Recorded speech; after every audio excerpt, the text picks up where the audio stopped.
should be for this particular chart. Now, this is where the analyst edition differs from the trading edition, because the trader edition, of course, has trading settings. The analyst edition doesn't have any trading settings because the analyst edition of Sentient Trader does not perform trading. Okay, so in fact the analyst edition pops up a much simpler window, which is called chart settings, as opposed to trading settings. And some of the settings are the same. Okay, let's speak just briefly about these basic settings. Okay, first of all, the chart name. Okay, you can call your chart whatever you like. You can call your chart Fred if you want to, or you can give it a more sensible name, such as ES. Let's call this default. I'm going to call it default. Okay. Now, it's important that you understand the difference between a workspace and a chart. A workspace in Sentient Trader is a collection of charts. Okay, and a chart is, of course, a chart that has analysis information and trading information on it. Okay. Now, many people ask us, how many charts can I have in a workspace? The answer to that is 6. 6 is the maximum number of charts that you can have in a workspace. And then people often say to us, but why can I only have 6 charts in a workspace? The reason for that is because there's a very specific purpose for having a workspace. A workspace, as I mentioned, is a collection of charts, and charts within a workspace communicate with each other. Okay, they are able to inherit phasing analysis from another chart within the same workspace if you're working intraday.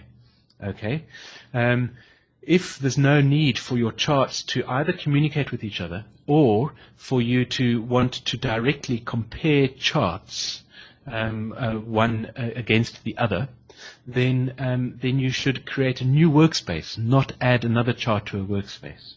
Okay, some people struggle with that concept. In other technical analysis software packages, you can create a workspace which has a limitless number of charts, and you can do all kinds of things. That's because workspaces and other technical analysis software packages have a different function. The function of a workspace in Sentient Trader is for those charts to be somehow connected or linked. If they aren't connected or linked, then they should be in separate workspaces.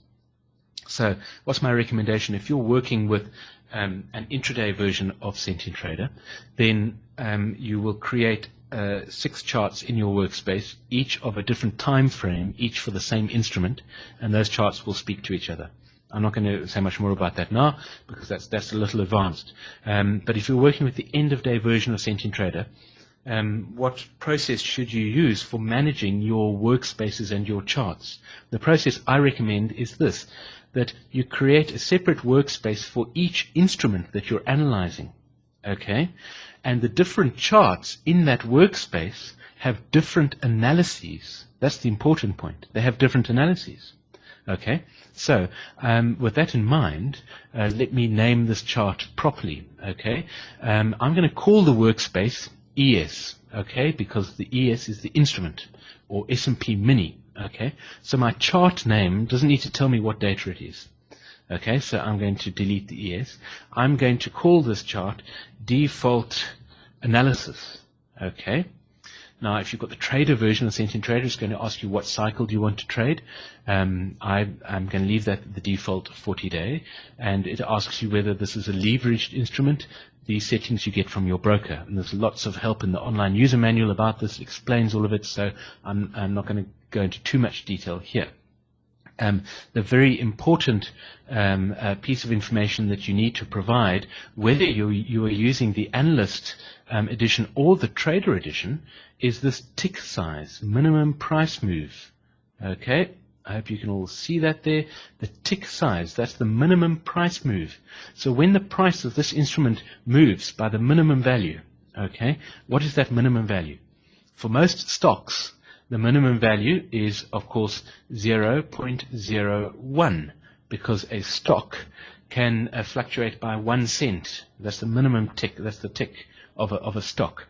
For most forex pairs, the tick size usually has 4 decimal points followed by a 1.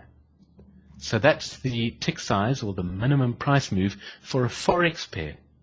Okay. Now, for the E-mini S&P 500 future, the tick size is actually 0.25. Okay, that's the minimum price fluctuation of the future price. Okay, why does Sentient Trader need that information? It needs that information so that it can draw the chart for you correctly. You might say, why doesn't Sentient Trader read that information from the data provider?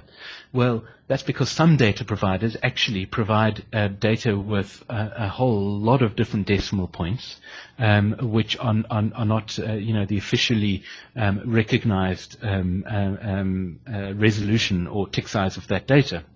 Some data providers by default always provide 6 decimal points.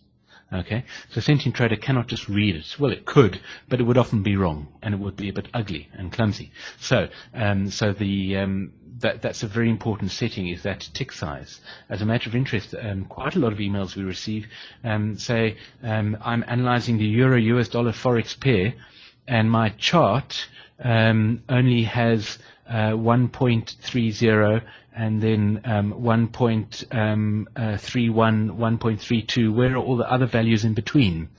The reason for that is because of this very important tick size setting. If you tell Sentient Trader that your tick size is 0.01 on a forex pair, then Sentient Trader will believe you foolishly, and it will plot the chart with a resolution of 0.01. Okay, so you won't see all that proper gradation on your Y scale. All right, so now because this is a E-mini, I'm going 0.25. Now the monetary value of one tick, again, is information that you need to receive from your broker. Okay, there are some advanced settings that you can click on there, but today's webinar is all about going back to basics, so I'm going to hide that for now, and I am going to simply click on OK. Sentient Trader then loads up your chart. Okay, fantastic. You've got a chart in Sentient Trader. That's very exciting. Before you are tempted to click on this big green button over here, there's the button which gets Sentient Trader to do everything it does. So before you click on that green button, which is the Analyze Now button, there is something very important that you must do. And you must do this with every single chart that you create on an end-of-day basis. As a matter of interest, on an intraday basis, you don't need to, but on an end-of-day basis, you must always define the analysis period. Okay? Again, this is a question that we get many times. How do you define the analysis period?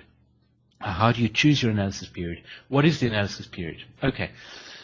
Sentient Trader performs an analysis of a financial market on the basis of Hurst cyclic principles. So it's looking for cycles in this market.